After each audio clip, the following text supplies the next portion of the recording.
Chelsea approached me a few years ago with that idea. She's like, I want to do Crazy Train on the show. And then I was talking to like Steve Brodsky, and I was like, I mean, we can't just do Crazy Train. Like we have to morph it. And we had like he was like, we could do it in like a minor key. And then he sent me like a cell phone video of him like singing the verse, but with just like minor chords instead of the major chords. And then I heard the Halloween piano for the intro, and then I kind of threw that together. And for 3 years, we had like an intro.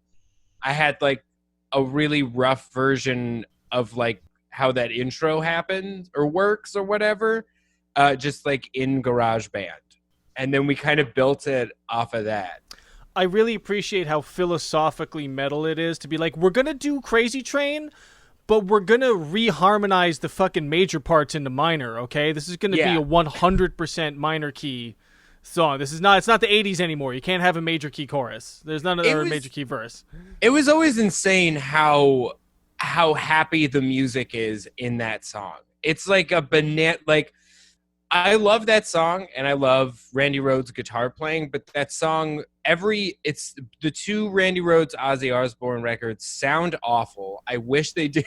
I think they sound so bad. I love the songs. It's like everything sounds like shit. I don't know. It's a little bit of a shame that like a song like Diary of a Man, like if someone asked me what, like, I don't know if is this the show? Are we just? I started recording. I'm recording now. We are recording, but I'll probably sprinkle in a minute of like bullshitting up top before, and then I'll drop in the intros. Yeah. I was just gonna say if I was gonna choose like an Ozzy song that we would do on the show, I would want to do like Diary of a Madman, because I think that's one of the best songs ever to just sound really bad. And I would want to. So I kind of like, for me the 80s has always been this big blank spot in the metal I like, largely because I felt like nobody was sad. I tend to like metal when it's very sad, like that. Opeth is my favorite metal band ever, because I like metal about my feelings. Right. And there wasn't a lot of that in the 80s. No. It was like, I'm going to make metal about cocaine. See, that's for me. I like music that's written on cocaine, even though I've never done cocaine in my life. It's always been like a drug where I've seen other people, or I've been around people doing it, and I'm like, that looks like a time I don't want to have. And then you hear a record, and I'm like, wait a minute. I remember when I finally tried it, I was a little older, and I was like, I just spent a lot of money on this. Yeah. This is Contesting Wrestling. And this is a podcast where I'm now talking to the audience too. I know this is a weird, abrupt change in the conversational tone. This is a podcast where I am somebody who has not enjoyed wrestling for most of my life. I mean, not like as a job or anything. I do other things with my time in addition to not care for wrestling. But not caring for wrestling has been sort of a cornerstone of at least my friendship with my co-hosts for many years who love wrestling. And so we decided, why not make a podcast where we address this issue, and I try to learn more about this art form that I have to say, now that we are in season 2, after arbitrarily deciding that season 1 was over and we're in season 2 now, I'm starting to get it. I'm starting to see more, and sometimes, especially now that we're branching out in season 2, they're going to bring other people on to explain to me, because I'm tired of hearing about their opinions about wrestling. I get it. It's been 32 episodes. I understand. So they're going to bring guests on, and we're going to get to that today. And I'll just say, preview before we get to anything, I really enjoyed everything that we watched today. And you are. And I am Evan Burke. I'm a writer. You can follow me on Twitter at Evan Burke, etc. Read my stuff at evanburke.biz. I'm throwing it to you, Doc. Well, my name is Doc Diamondfire. I've been involved in professional wrestling for, I've been saying 10 or 11 years for long enough now that I think I should say 11 or 12 years.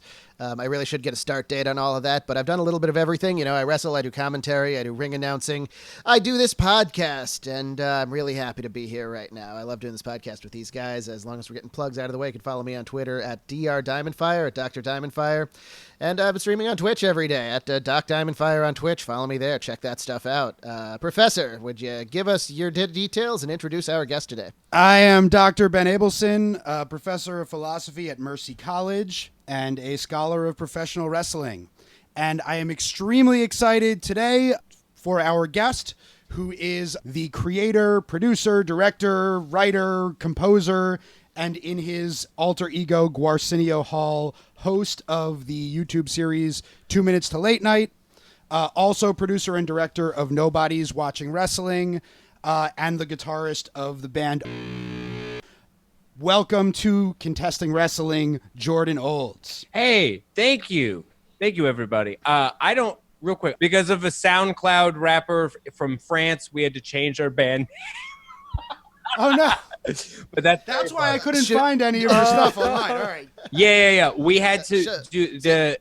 We can keep this in. The demic kind of wrecked our ability to really do anything. Like we haven't. Yeah. I had a bit. We played like 2 shows, and then like we had to change our band name. We didn't get to finish the vocals on our EP that was almost done. So we're trying to figure out really how to do that, because like the EP was recorded like analog. We're trying to figure it out.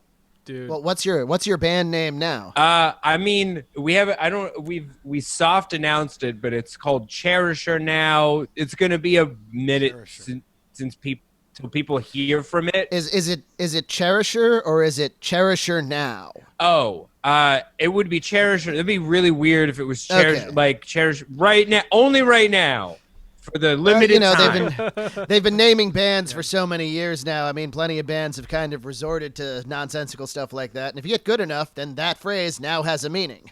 But Cherisher is a good one. I think we were both at the Psycho Las Vegas Festival last year, Jordan. And I really enjoyed Led Zeppelin 2. Yeah. I've heard good things about Led Zeppelin 2. Dude, I love like a cover band. The second I saw them on like the flyer, I'm like, that fucking rules. That's so good. Oh, it's a cover band. I actually was kind of hoping that they just had the audacity to be like, we're the sequel to Led Zeppelin. We're not even named after the album. That would kick ass. That would kick so much ass. Man, I sympathize, dude. I gotta say, like, the first time in my adult life that I ever genuinely thought, like, you know what? Things are kind of working out. Like, I kind of got my life on track and shit's working out was on, like, March 5th this year. And it's just, it's fucking, it's not a good time. I mean, other stuff is working out. It's okay. Like I'm able to put all of like the energy into 2 Minutes to Late Night right now, which is great because we're now able to be on we don't have anything else going on. Like my Thrillist barely like the place I worked was a food and travel website. Neither of those things exist right now. So I'm just I get to put all of my energy into the show because it's the only thing we really can do. Like the cover songs we are releasing each week, we had actually planned to do that before the pandemic. So we had kind of we had figured out, we were just trying to do it so we could get musicians to perform on the show a little easier because it's so hard to get hey, when are you going to be in New York in the evening? Right. Like, can you be in Brooklyn at 11 p.m. Also play and a then show. Get home wherever you're at? Yeah, no. It's really hard for the at least for the guests we want to get. Like, it's never been a problem of people not wanting to do it. It's just, on a touring cycle, it's a mess. So we were like, if people are home for a minute, they could like just beep up a little part of a song. And now, since we had reached out to so many people, everyone was like, well, we're home. Let's just and now they come out every week, and it's been really helpful. So Yeah, it's the same for us, but as evidenced by the fact that you're here now. Yeah. I think a lot of creative types that like only had the time they had to spend on their creative stuff restricted by all of the other obligations in life are doing that. Like, a lot of my favorite YouTubers have all of a sudden started pumping out a lot of content, and like, yeah, we have the technology now to record things remotely, both talking like this and music. Yeah, and it's not just like it's struggling artists. Metallica put out they were like, apparently they have a meeting every couple of weeks anyway, and they just had it on Zoom, and that's like, we're Metallica, let's record a song. So they recorded like a weird like mellowed down studio version of Blackened, and like I really liked it. I listened to it. I was like, I didn't even listen to their last album. I was like, well, we'll see what's up, and like, oh, it sounded like guys who wanted to play, which is the best thing I can say about that. Yeah, that's fair. Anyway, they don't need my support though. We checked out your various stuff. I enjoyed the talk show. I like that. Thanks, man. So metal, I was a metal fan for many years. I'm still a metal fan. I don't really keep up with the scene a lot right now, and I think that you have caught on. Just my impressions. You have caught on to the fact by now that anybody who's in metal that still takes themselves completely seriously has completely lost the thread, and you've taken all the.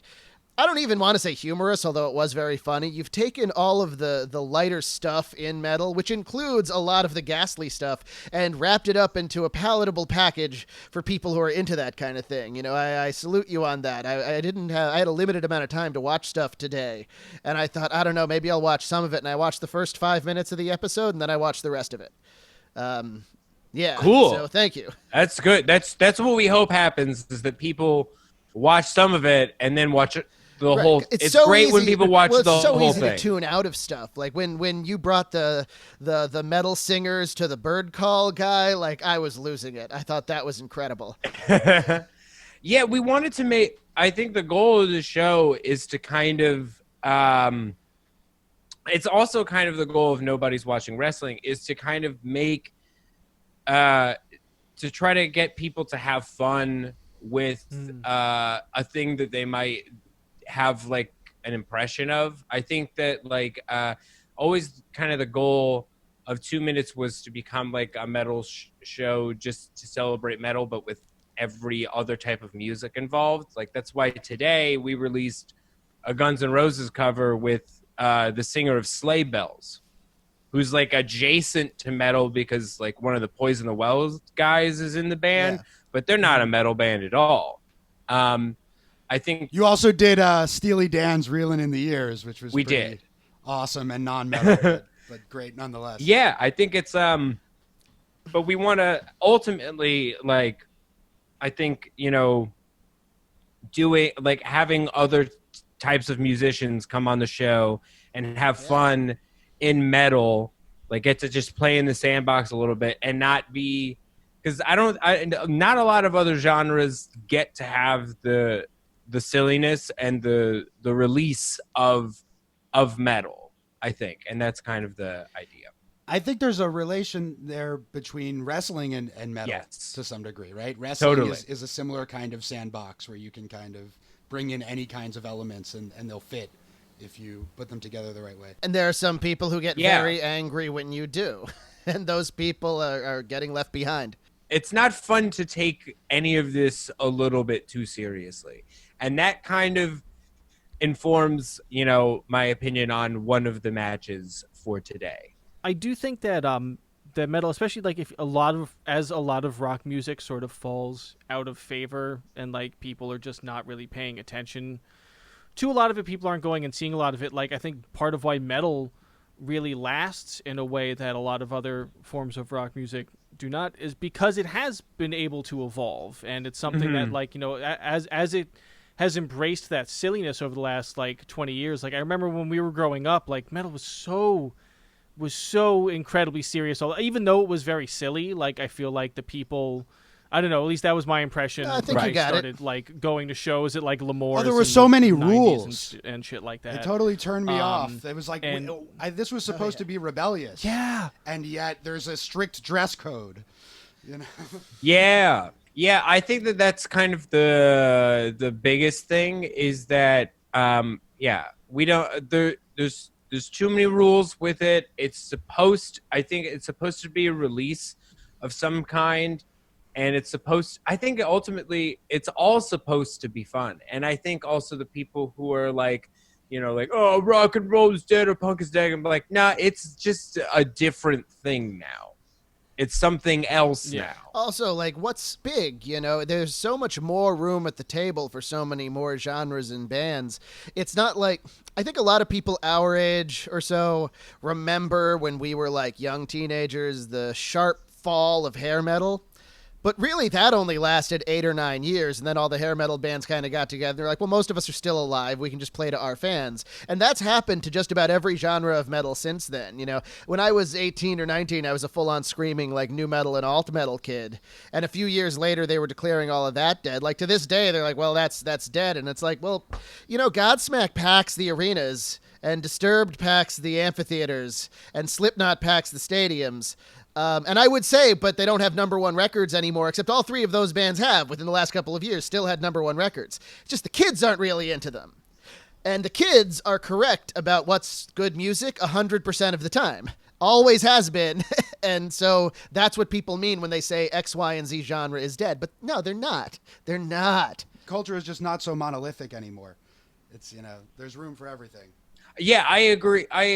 Well, also, exactly. Nu metal is 100% back right now. It is the new, it's when you see bands that are in the underground scene, like a Vane or like a Knocked Loose, that's a nu metal influenced band. They're just, I think that's what happens in every. The influences is what happens. Yeah, just take what you want. Like I love that about music. I love genres of music that are 2 genres of music as one thing. I loved, like you mentioned, hair metal. Half of the bands that I grew up with in the hardcore scene, like Every Time I Die, they're taking Motley Crue riffs and mixing them in with integrity. I had this moment when I realized, because in high school, when it was so important to take a stance on things in high school, I was like, fuck nu metal, bro.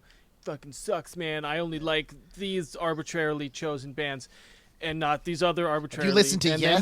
Then I also am a big prog nerd, so when I got into a lot of modern prog rock, a lot of it is very gent influenced, and there was a point where, like, I was listening to Haken one day, and I realized, I'm like, oh, this is fancy nu metal. I'm fucking lying to myself. This is totally just fancy nu metal. Yeah, no, it's nu metal with the hip hop taken out. All right, so before we get into the matches for today, I want to ask a couple of broad questions, just are sort of the basis of this podcast, right? Which is why. I guess really what I'm gonna ask is, why do you like wrestling, and why is wrestling a thing that people should spend their time with? I like wrestling because it is drag. I got into drag like a few years ago, and actually that's how, through meeting the nobodies before they watched wrestling before the show existed, I watched RuPaul's Drag Race with them. Like I would go to like screenings, and they were the hosts, and I had like I got into drag because I was a punk kid, and then I was in a drag punk band, and then I liked Drag Race and stuff because it was very silly and very fun, and it's the most difficult reality challenge competition show ever. You have to be funny, and you have to make shit, and you have to dance, and you have to dance in the shit that you make. It's so much. You have to be good at everything, and through that, I became friends with the nobodies, and then they invited me to watch wrestling because so I've always watched wrestling through the lens of realizing that it's the same thing as drag. It's just performative masculinity instead of performative like femininity. And now drag is becoming a little bit more than that, but as we're seeing, so is wrestling is becoming more than that. Yeah. Cool. So did you only start watching wrestling after hooking up with the nobodies? Yeah, I've only been watching since the first WrestleMania I watched was the first real wrestling thing I watched. It was the one with Sasha Banks and Becky and Charlotte 3-way, I think. Whatever one that one 33. That was 30. We didn't watch that one. That wasn't the main event with 2 years Ronda. That was the year before before that. No. 2 years before. It was that. it was because The one when they changed the title from the Divas title to the women's title. It was that one. yeah, that one. Okay. And then there was the one and then one after that was Florida, and then just because they really drove home the like we're in Florida, motherfuckers. Oh yeah, they do that. I got into it that way. I got into it through enjoying like women's wrestling and realizing I realized that wrestling could be something that I liked when I saw like the New Day come out of the stage in a giant cereal box and it tipped over and they all just danced out wearing Super Saiyan armor and blowing trumpets, and I'm like, this is wrestling. I'm here for this. I'm 100 because before, like, to be honest, what I thought wrestling is Brock Lesnar, Randy Orton, which is a match we're going to talk about. Yes. Not to jump ahead, but That is also wrestling, but I just want to take a moment to point out to anyone watching, this is what gets new people to watch wrestling now. Like, you've been a wrestling fan now, we've established, what, about 3 years? Yep. Yeah. So much of wrestling fandom is predicated on having been a wrestling fan for decades. And one of the reasons I wanted to do this podcast was because I think that's bullshit. A lot of new people try and come in and there's just this wall. And it's like, no, the stuff that attracted people to wrestling 20 and 30 and 40 years ago, yeah, you'll get a few people who immediately get that, but I think you'll get way more people that see the New Day dancing out of a cereal box in Super Saiyan armor and thinking, oh, okay, maybe this is something I can get into. And then, like any art form, if you become a fan for years and years and years, you might get into the more like objectively boring but very technical stuff, but you don't start with that. I got into it through the silliness. I liked that you can build real characters out of that, and I liked kind of that I wasn't really watching a real fight. I was watching athleticism, and I'm watching a story. And I don't, because here's the thing, yeah, that's what I want from this. I've seen UFC. I don't like it. I don't care for it. UFC is 20 seconds long. And you watch a man lay on top of another man like a turtle, and you just see like an arm move a little bit, because that's what a real fight is. Right, that's what and a real fight is. And it's fucking boring. And occasional like disfigurement. Yeah, it's terrible. Yeah, that's not for me. My experience thus far has been very similar to your feelings, especially like seeing the difference between what my memory of wrestling from when I was younger and decided that it was garbage because I saw like Stone Cold Steve Austin and the whole Attitude Era and was like, I don't need to care about this, and then seeing what it is now and feeling like, well, if it has that ability to improve, then maybe there is something here that I should try to dig into and look for. Right. As much as I still love the wrestling of my youth, I always knew that there was this like little grain of something I liked surrounded by shit, just like embedded in awfulness. And it's been a wonderful experience growing up and seeing wrestling become way more like the little grain of goodness and shed most of the trash. Yet I feel like I enjoyed the WWE a lot more than... but I enjoy way much more of other wrestling now. There's been good old wrestling, like through Nobody's Watching Wrestling, seen older matches. Like we watched like Macho Man, and yeah, it was great. That's something that that feels like it was fun and you can kind of appreciate it. What I just never got into was just like tribal tattoos. And I thought it was wall-to-wall tribal tattoos. Yeah, me too. That was my impression of wrestling, was that it was all tribal tattoos, and then they would have one match where they specifically demeaned women, and then they went back to the tribal tattoos. That was my entire conception of wrestling. That's what I remember. And then there would be The Undertaker. Yes, yeah. and I knew that he was kind of cool, but I'm like, I'm not gonna fucking watch it just for this guy if it's all this other thing if it's all this other stuff that sucks. And I feel like that only changed like 3 years ago.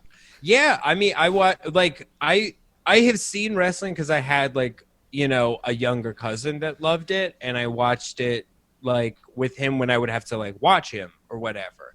And when I saw like most of it, I couldn't care less about. But then, you know, I was like a little spooky getting into metal guy. So when you see a guy that looks like Typo Negative's dad, you're like, oh, okay, maybe that could be fun. But now he's All Lives Matter or whatever. Yeah. Oh, is Yeah. he? Well, he's an old rich white guy from Texas. That'll do No, it. well, what happened? What you're specifically referring to is that they're putting out a several part thing on the WWE Network about the Undertaker's life. It's the most behind the scenes thing they ever did to him.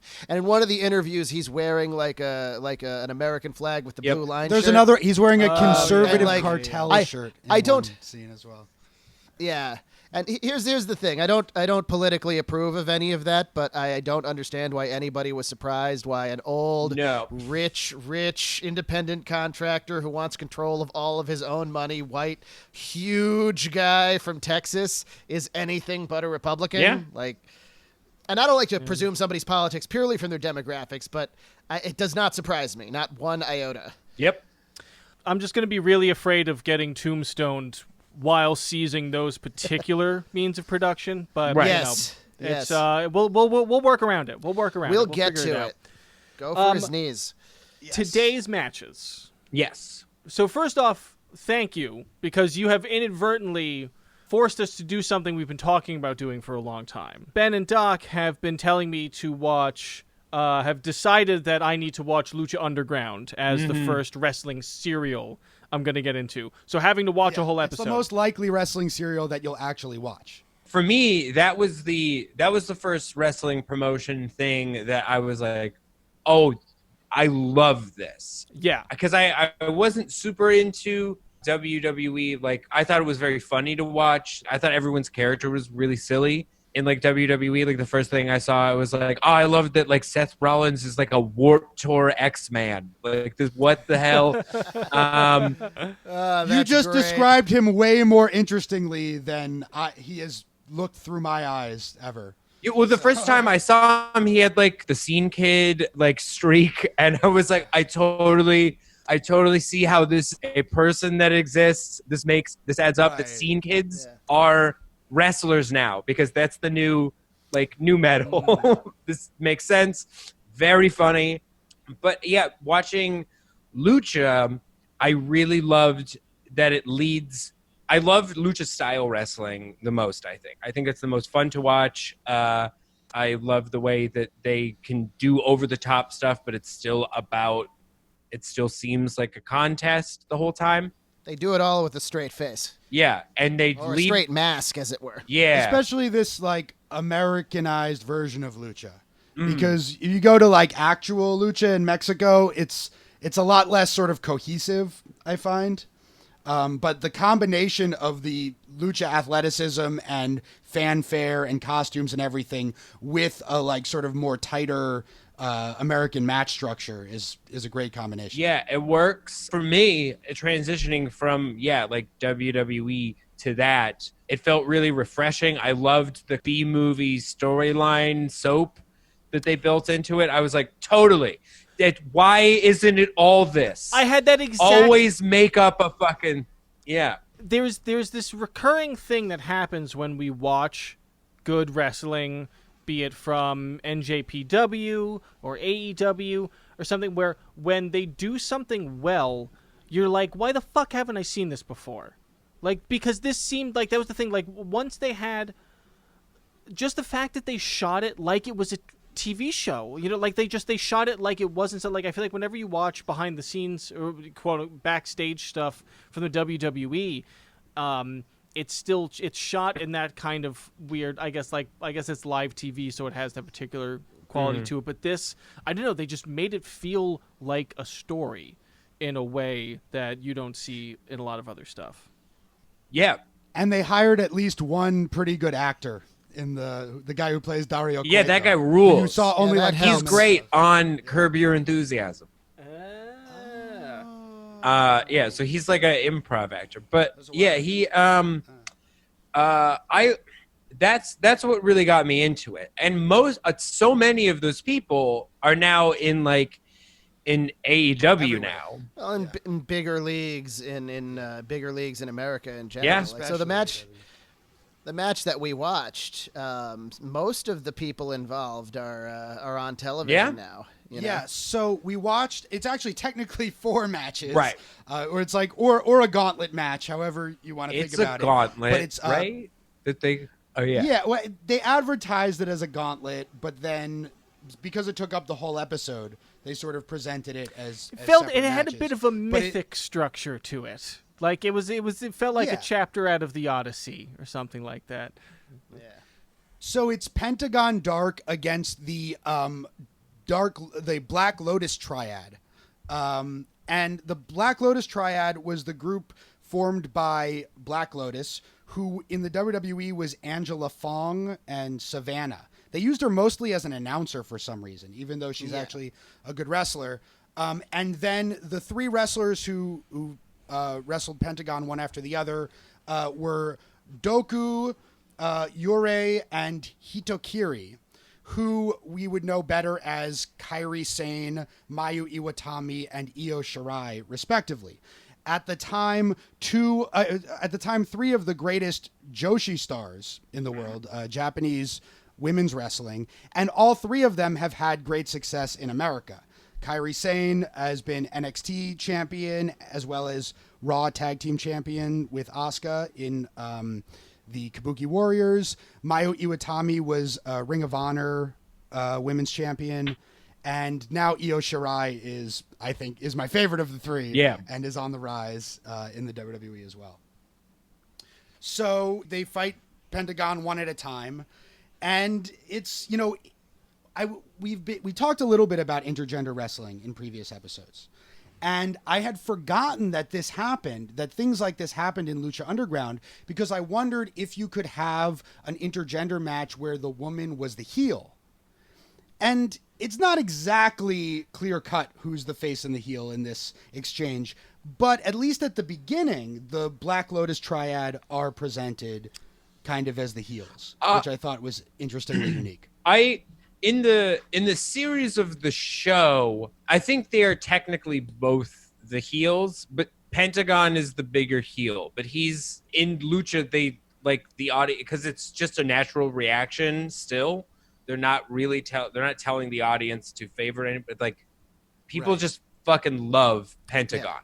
Yeah. He's the heel. He doesn't become a face until like season 4 when he's the champion. He has my favorite wrestling arc I've ever seen. I think he is the best. The Pentagon from the beginning of Lucha Underground to the end of Lucha Underground is the 100% like my favorite long-term story of like a wrestler, because it's a successful, like they have he's like an interesting mid-carder that just genuinely, it's the most unique wrestling story I've ever seen. And he just organically grows into being like the star of that company, even though it's because he's like people just loved the like his violence and like the he's just violence and charisma, but it feels new. It doesn't feel like 2002. You know what I mean? I think a lot of hardcore guys like Jimmy Havoc or even John Moxley, they feel fucking really dated. I love John. I love John Moxley. He's so charming. He looks like my uncle. He's Uncle Champion. Love him. He is very dated as like a thing. And like I think that the two hardcore people in the world that don't feel like stuck in a time capsule are Pentagon, and that's it. I don't know. I can't even think of a second one. I think that's fair enough. I think because of him being so special in the ways that you just described, AEW is sort of having a hard time figuring out how to book Pentagon. Because everyone loves him, but he's clearly should be a heel. Well, he is a heel. right? The Lucha Right, but he doesn't. right. Right, but he doesn't really wrestle exactly like a heel, and they don't exactly program him like a heel. Yeah, because he's with his brother. The him and Ray are not brothers in Lucha Underground, and they only fight each other. Yeah. And I think they need to kind of like in the Lucha Brothers, it's about Ray. It's about showing what amazing shit Ray can do, and it's true. He's incredible. But when there's singles wrestlers, there's something magnetic, and he's just Pentagon has the charisma that you can really attach to, and if you really let him go, he'll surprise you. But I think he's like clearly holding it back, and like because they're not really getting used right in AEW. AEW is a nice idea. I think it's not really working totally. I think they're starting to figure it out a little bit. I think actually the lockdown has been really good for them, because they have to focus more on like storytelling and building the characters in a way that comes across on television, rather than just trying to pop the crowd all the time. I think that's true. I think that there's like a big problem for, I guess, like what I'm watching for is like the women's division is like a mess, and they're just they went out and like made all these promises about like how inclusive they're going to be, and where Sonny Kiss has not been on a regular episode of Dynamite, and I can't figure out why. I mean, maybe school, but what the fuck? He's one of the best. Like, why wasn't he? He's not in the ladder matches. He's in none of like the group things, and it's just. I don't think they should put him on Dynamite until they have an angle and a story for him. I think it would be doing a big disservice to him to parade him around in front of the biggest audience possible, when all that would happen is he'd probably like do his moves and then lose to bigger stars. Now, I think it's fine to put him on Dark a little bit until they have a good angle for him. That being said, they'd better have a good angle for him sometime this year, because he is a heck of a talent, but they can't push everybody at once, and he is, he's pretty young. He's good. And he'll be a star, but like I can see what they're doing with him. I can see what they potentially are doing with him. Yeah, you can't push everybody, but I think they're having a hard time balancing the concept. I think they're trying to service old wrestling fans, like as we were talking about, and I think that they're like those are already I think you're there. right about that. Like those guys are gonna watch regardless. You have to be different from WWE a little bit, and most of the we're talking about you can't push everybody, and it's like for me and like my friends, I'm like, I don't want old WWE guys on this. Like it's nice. I like Matt Hardy. I like all this shit, but like I'm really only tuning in to see what Nyla Rose is doing. And I think besides Nyla, the only really fresh new talent that's getting any kind of momentum is Orange Cassidy. Right. And so I do love tune that. in for them, yeah. Evan, you've been trying to poke in for a while. Oh, no, I was just going to say... Sorry, Evan. Oh, no, it was just a couple... One, AEW does often seem like it's very overtly trying to be like, oh, we're like a modern version of the WWE. Like, we're the WWE, but like a little less dumb and with a little less bullshit. But it feels like they're trying to frame it that way as opposed to trying to make something genuinely new. And it feels like maybe they're kind of like, trying to like lean on the fact that they have this great talent, but then maybe they're still booking them in the same sort of way they've always booked. To bring it back to Lucha Underground, like, it's a shame that we don't have something like Lucha Underground right now, which is genuinely new and is genuinely a completely different kind of wrestling, or wrestling presented in a completely new way.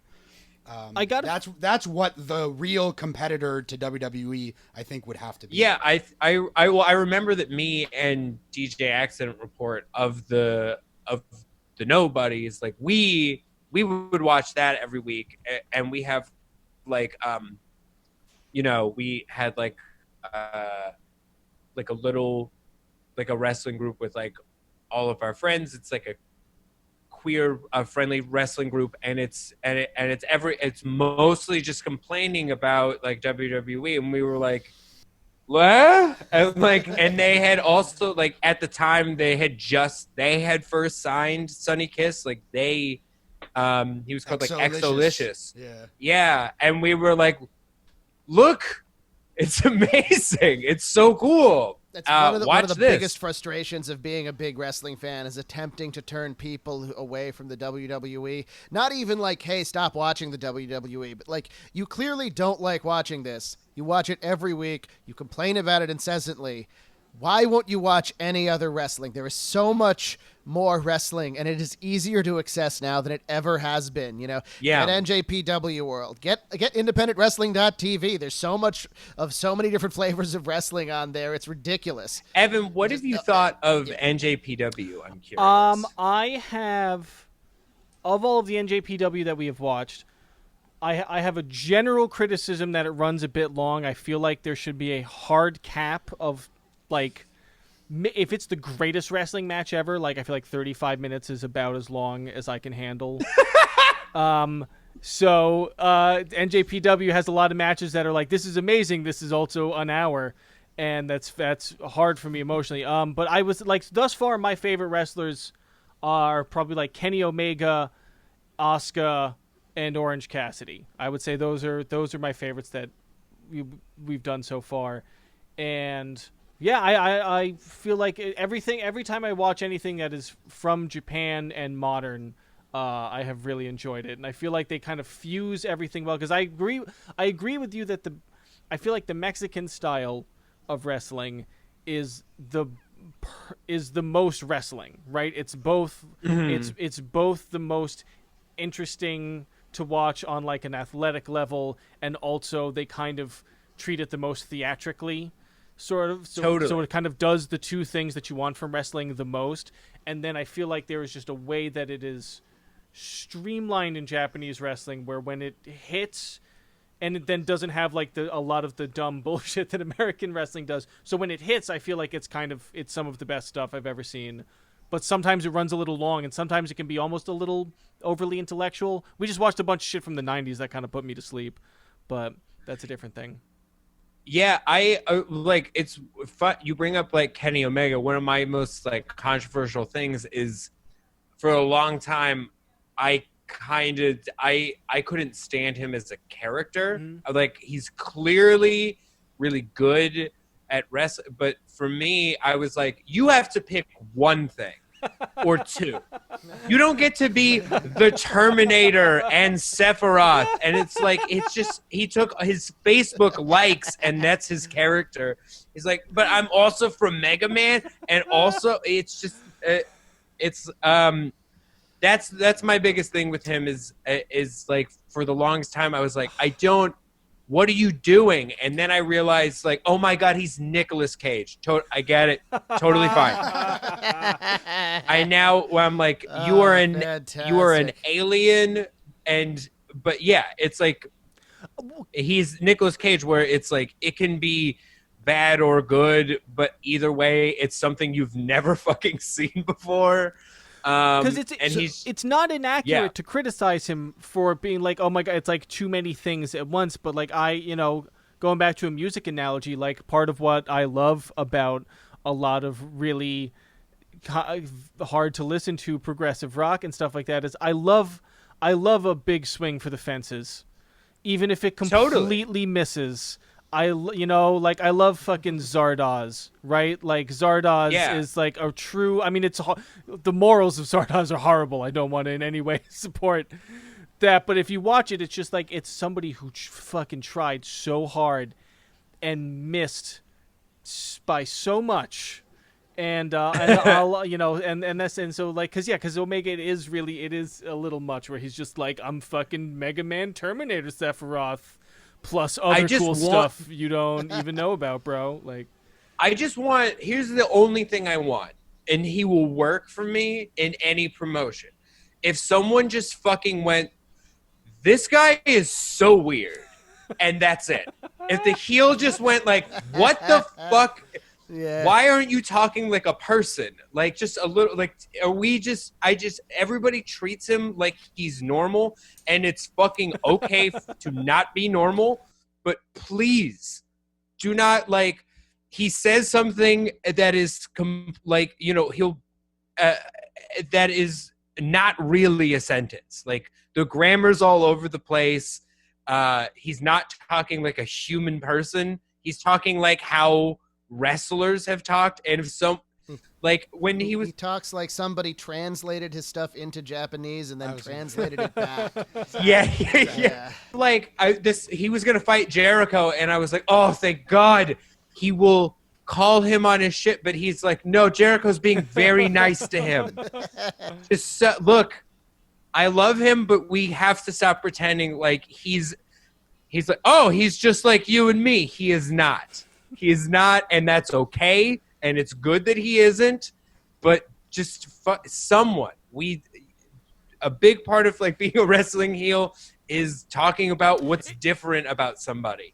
Everybody talks about, every wrestler in the world's got to like talk about their tattoos or whatever, but we can't fucking talk about how this guy is using language from the 1910s, and then also It's as if The Undertaker was in full undead wizard mode, and people were just like, hey, Mark, can you are you going out for pizza? Can you get me a sandwich and then bring it back? Thank you. Yeah. Oh, wow, the lights are back on. That's pretty cool. Yeah. Chicken parm. All right. So, this match. The match, yeah. From season 3, episode 13 of Lucha Underground. Evan, what did you think of the gauntlet match? Oh, it was great. I bought into the premise immediately. The first one, I was worried during the first match. With Kyrie. Yes. Only because in the first, I understood that it was meant to be escalating difficulty, kind of. But I was excited at first, like, oh, like, you know, we're going to get to see some cool intergender wrestling. And then it was just a large man beating up a small lady and defeating her handily. And I was like, well, it's not an unexpected outcome. I don't know. I felt like I was worried that if it didn't escalate in an interesting way, I would be like, what the fuck was the point of that? But then it did, in a way that I thought the whole episode was put together really well. I thought the matches were really brutal. I thought it was really convincing, which is the hard thing to balance when you've got like a giant dude and a relatively small woman and still making it look like an interesting match. Like, I thought I totally bought everything that happened in the match. And I thought I loved awesome. Io finally pinning him in the end. Yeah. Oh, that drop was very surprising to me and awesome. Yeah, it took all three of them, but they got him. Oh, her dive off of the balcony was, that was crazy. I'm a huge fan of like intergender wrestling. I've always kind of come from the world of like where, you know, people are like, but domestic violence. I'm like, well, you're discounting same-sex marriages that also have like, or like same-sex relationships that have domestic violence. You can't say that that's really like a piece of it. I think that you got to be creative with how you build like a match. Like there's literally there's like a quote from Sasha Banks, who is a remarkable wrestler. Oh yeah, one of the greatest fucking wrestlers in the entire history of wrestling. She's unbelievable, but she had like a whole like sentence like about like, yeah, I think that we should have intergender wrestling, like, but it's just got to make sense with like, it's about size sometimes, because you could absolutely put me in there with like a Dean Ambrose and I'll figure out a way to like wrestle with him. But if you put me in with like Brock Lesnar, I'm gonna get she'll I fall weigh like all the rest. pounds. Oh no. And having, I will say, having that discussion on this podcast, because I definitely, when we started doing it, and I had just never thought about it, never put any thought into it before, and first heard about intergender wrestling, I had an initial reaction of like, oh, that sounds like it's just the domestic violence show. And then the first intergender match we watched, not because it was intergender, but just because it worked with the episode, was Vince McMahon versus Stephanie McMahon, which is a match in which a large man beats his daughter to death almost, and which is dark. And but Pretty much. as we Yeah. have been watching it, and as I have been, I don't know, listening a lot more to people talk about wrestlers, talk about wrestling, talk about combat sports, talk about the concept of consent and how it's really actually sort of an ultimate representation of that in a lot of ways. Yeah, I am glad that I have worked through that and can now watch intergender wrestling and really understand that it's awesome. If someone sees Pentagon, kick Kyrie or Io in the face and sees the crowd explode and chant, "This is awesome," with no context, I could see how, they might find that very uncomfortable. But if you have to realize that they're cheering and loving what's happening, not because they love the fact that this guy is beating this woman, but because they love the fact that he's treating her as an equal and giving her the same beating that he would give to a man. And they find that awesome, which I do as well. I see why Yes. the WWE, even after all of this, still doesn't do it.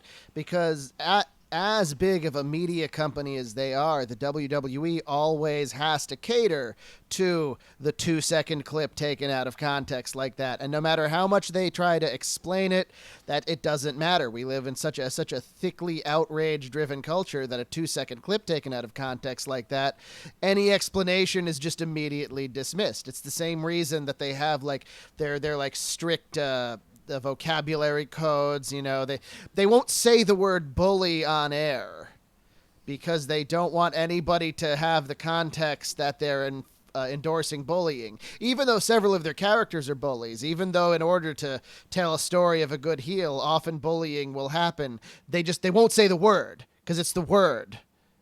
And as ridiculous as it seems, I see why they do it, because they have to think of the most malicious people looking for the worst of it in 1 second or 2-second clips. Yeah, I mean, well, that's just a problem with, gender politics in general. Absolutely. More because it's literally just a gender issue, and it's not about size, because they 100%. have big guys throw small people. All the doodah day. One of my favorite clips is And Rey that's Mysterio up on the backboard, and the Big Show picks him up on the backboard strapped in and hits the turnbuckle post and then just drops Rey on his face. And Rey weighed maybe 150 pounds at that point. Dude, Ray He fucking... is Rey he Mysterio is is incredible. breathtaking to watch. He is it's incredible. It's like you're watching a Jackson Pollock being painted in real time. I don't think there's anybody who has been I feel like you could tell anybody oh shit, it's Rey Mysterio. We're going to watch Rey Mysterio. And you kind of can't overhype it.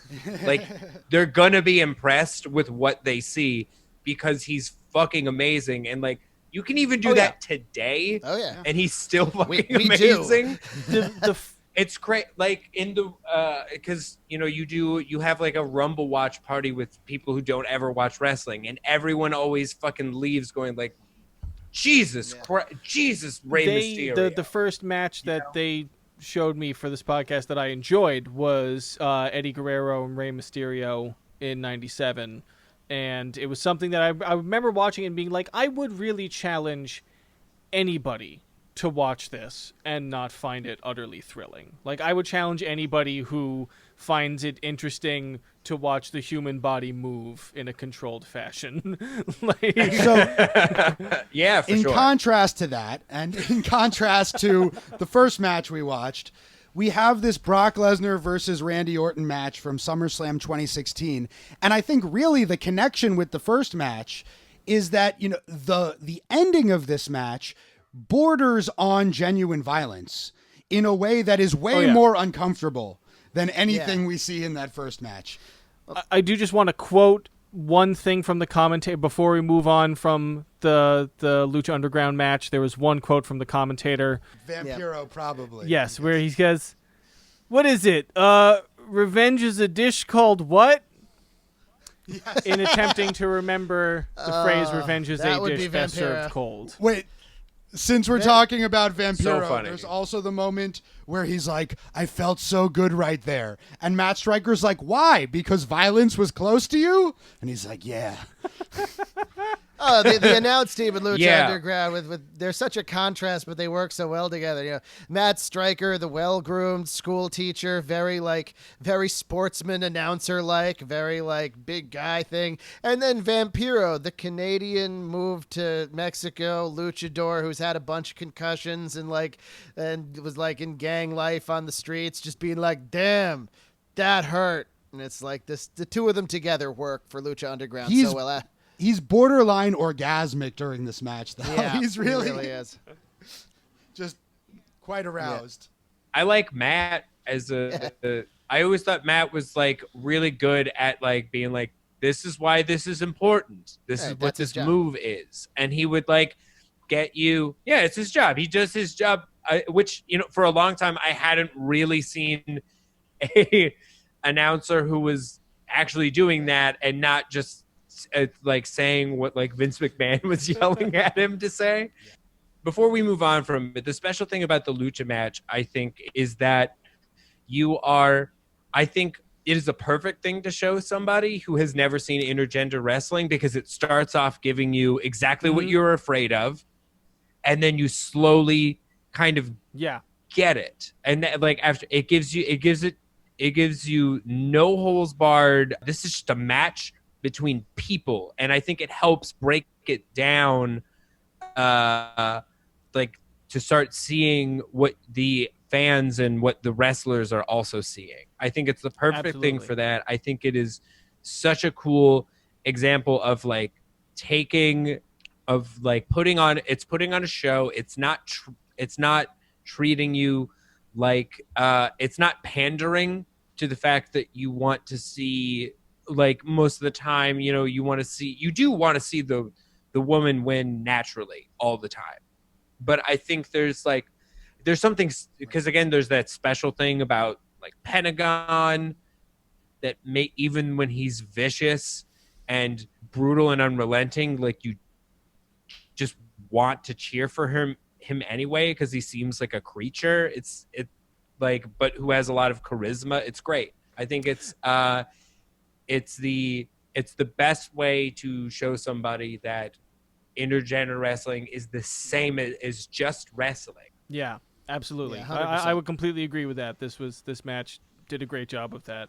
I got kind of instead of a heel face dichotomy, I got sort of a Mortal Kombat character vibe from Lucha Underground, where everybody's awesome and everybody's kind of a badass, and like nobody's necessarily the good guy or the bad guy. Just which do you like more? You just kind of like everybody. Yeah, I mean, yeah, exactly. And the surprise ending when Black Lotus shows back up at the end and gets the vent, like, it's so sad. The comeuppance is perfect, because like for me, I'm like, she's been gone for a lot. It was genuinely kind of surprising. I was like, I guess these are just the Black Lotuses now. Yeah, that was a slow burn. That whole arc with her was from the first season. Yeah, exactly. That's why it finally coming to fruition. Yeah, they do the best fucking slow builds on that show. It was great. You watched, to watch the whole arc with like Pentagon just kind of being like a weird. He just showed up looking like a weird New Balance sneaker in all white. And then he's just kind of like a weird side character, and then he has like the matches with Vampiro where like they're crazy and disgusting, and I hate death matches, but they were really fun to watch. And you know, you watch his character just subtly change, but he's never really like a heel or a face the entire time. He's just a vicious asshole, and you just watch. It's a really cool version. It's a very unique take on like an anti-hero character where it isn't even really an anti-hero. He's just whatever he is, you like it. And it's cool to watch that like always change, and it's like it's got like supernatural elements to it, but in a way that I've never seen in wrestling. And then you like it's cool to watch. He changes from like somebody who like has to cheat all the time or be vicious, and it doesn't even matter what he's doing to win. Like it doesn't even matter. And then by the end, when he's just this guy who can beat everybody, like he can like beat the Lucha Underground Brock Lesnar's, you're not really batting an eye because they built the character really well. They did it. It's not really about like, oh, the audience loved him, so then now he can beat everybody. Now he's the guy. They just were planning to do that anyway. It's really cool to watch an actual planned push work over 3 years. I feel like the culmination at some point, and I won't give it away completely, but at some point he decides not to break someone. Yeah. And that's kind of like, oh, now he's actually a hero. Yeah. I don't think we're going to talk about Lesnar versus Orton for a whole lot, but we did watch it, and I do think it's a good contrast. The thing that I liked the most about this match was the video packages before the match. I thought that did a very good job of contrasting the two characters. I thought Orton being like, man, we came up together and we were in OVW and we were the great class, and then Lesnar through his manager saying, we have no relationship with Randy Orton. Yeah, we went to school together. I'm going to hurt him. That's my job. And I thought that was great. Oh, so great. Lesnar basically being like, I don't fucking know that guy. He himself, like, not really emoting, just like, I know that he's not as good as I am. Right, exactly. Heyman being the great orator that he is with the whole like surfer and shark metaphor. Like you might be the greatest surfer in the ocean, but Lesnar is a shark, and he's just going to fucking... Now, then there was a match. I'm sure they did a bunch of fun stuff. I can't remember one thing except the finish. One other thing from the promo, Brock being like, I'm just a robot who trains, eats, and shits opponents. Yep. That was insane. He shocker. They don't let opponents. that guy talk anymore. Yeah, not at all. He doesn't want to. Like I like when they have Brock say like 2 words. 3 is pushing it. Yeah. So the notable thing about the match is the finish. They stop the match for blood after he just pummels Orton. And reportedly, Orton was actually concussed from that. Jericho actually confronted Brock Lesnar after the match. Like, yo, what the fuck was that? You beat the shit out of him for real. And Orton kind of confirmed it as well. So, but he was like, Orton confirmed it, but he was like, yeah, well, we were going for realism. So, sometimes it's hard. Yeah, that was the finish.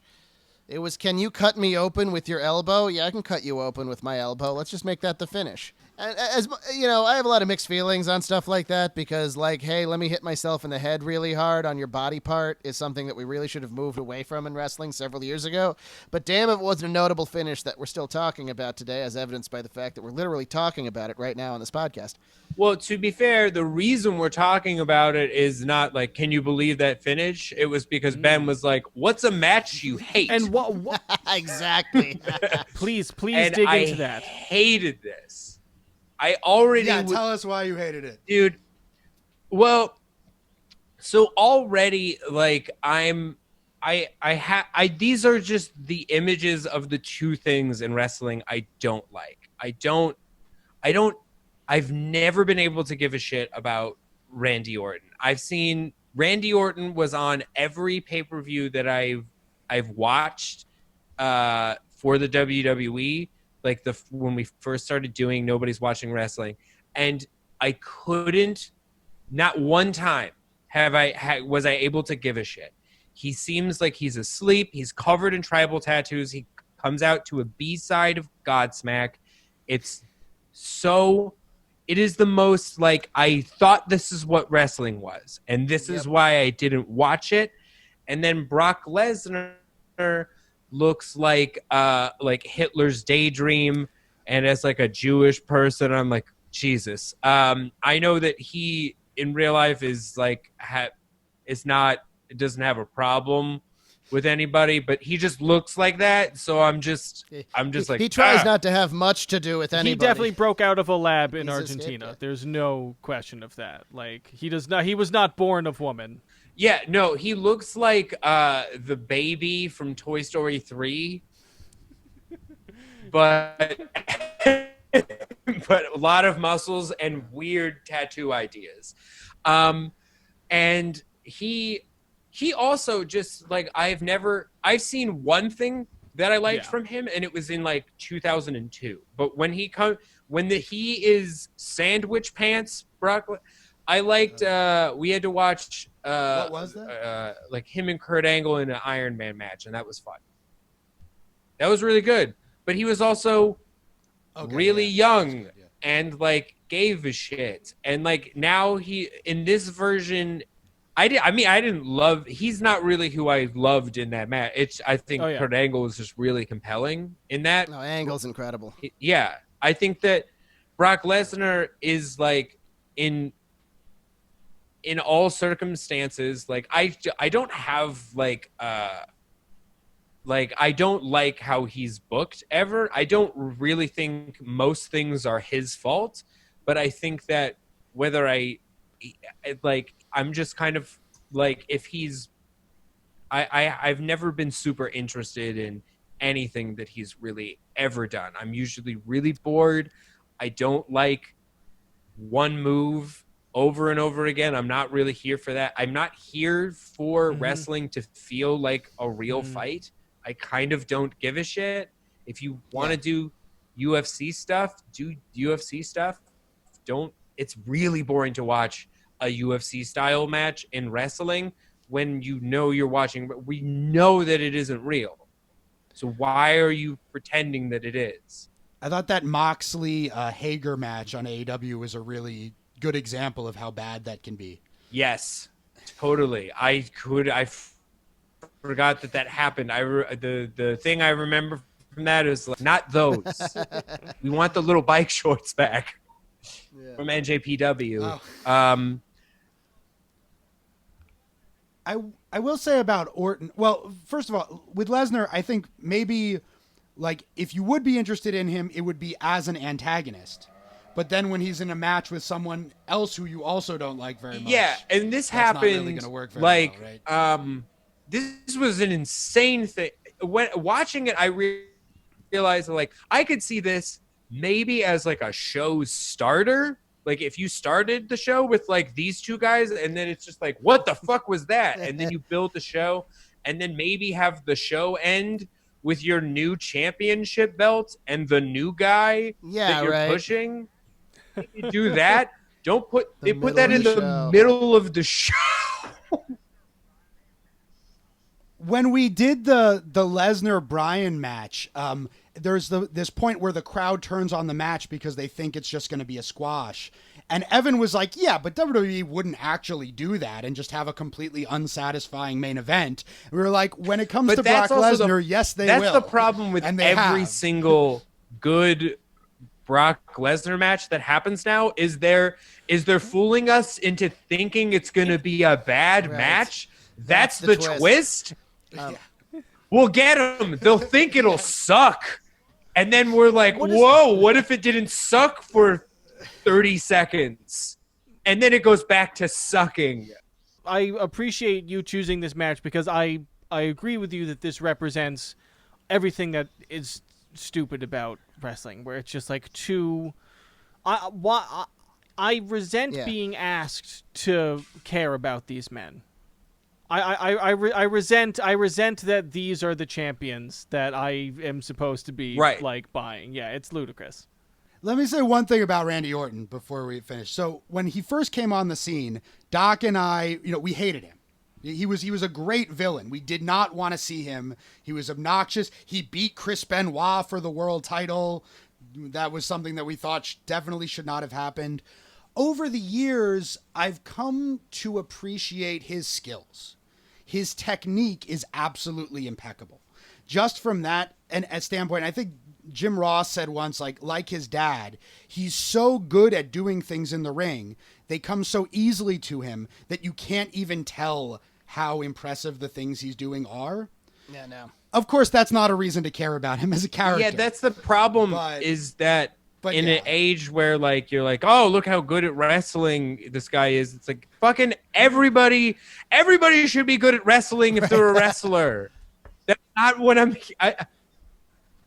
I know, but that's always also the case. I think like the argument for Brock Lesnar is like a good Brock Lesnar match being like it ended up not sucking is not. That's like that's just okay. That should be like the minimum. Just the fact that when we watched the first couple Brock Lesnar matches I saw, I was like, oh, okay, like that's this guy's deal, whatever. He was around for a little while or something, or maybe he's recent. And then, yeah, when I discovered like that this has been the deal for 20 fucking years, basically, that's madness. It's the same story for 20 years. Yeah. There was a they break keep in there, trying but to, for way too many years.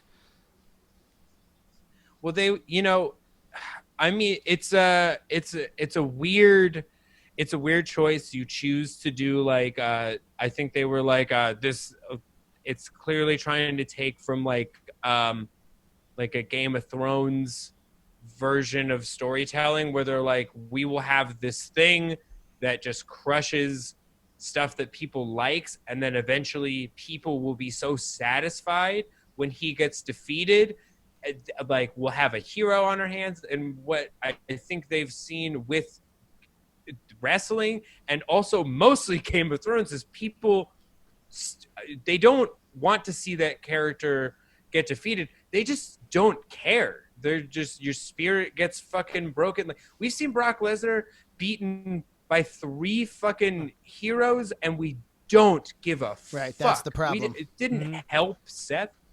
We don't give a fuck because it doesn't matter, because you're writing it. You wrote that happened. It's not, you disappointed us, and it's fake. I don't know. I'm not. You bored me after a while. You can't. That's the one thing about storytelling, is like you really can't just actually keep telling me literally the same story over and over again. Yeah. Jordan, thank you so much for coming on. Where can people find you out there in the world? Please follow 2 Minutes to Late Night on Instagram and Twitter, at 2 Minutes to Late Night, at 2M2LN on Twitter. Subscribe to us on YouTube. We have just new cover video. If you like metal or just music in general, we're doing quarantine covers, but they're a little different because it's just what we do on the show. We're not doing straight covers of the songs. We're doing reinterpretations of the songs and trying to make them a little bit fun, because we're a comedy show. We're trying to like show you things in like a different light and show how different musicians would interact and be creative together. And that's the real goal of it. We have a Patreon. Please go to the Patreon if you enjoy it. And you have succeeded. I don't know if, I think we were talking about this before we started the show, that Chelsea, the cover of Crazy Train that you did with Chelsea Wolfe was especially very good. Thank you, boys. Really, really cool stuff. Everybody should absolutely check them out. If you enjoyed today's episode, you should check us out on Patreon as well. Patreon.com/contestingwrestling. We put out an extra episode every week for your enjoyment, also for our own edification, but for your enjoyment too, listeners. I feel like I learned a lot today. I feel like there's some interesting stuff. I feel like I learned more too, how done I am with Brock Lesnar, however interested I may have been in these early episodes of this podcast. Yeah. Definitely going to watch more Lucha Underground. Jordan Olds, thank you so much for coming on. Thanks so much. This has been Contesting Wrestling. Thank you, Jordan. Hell yeah. We love you. Goodbye.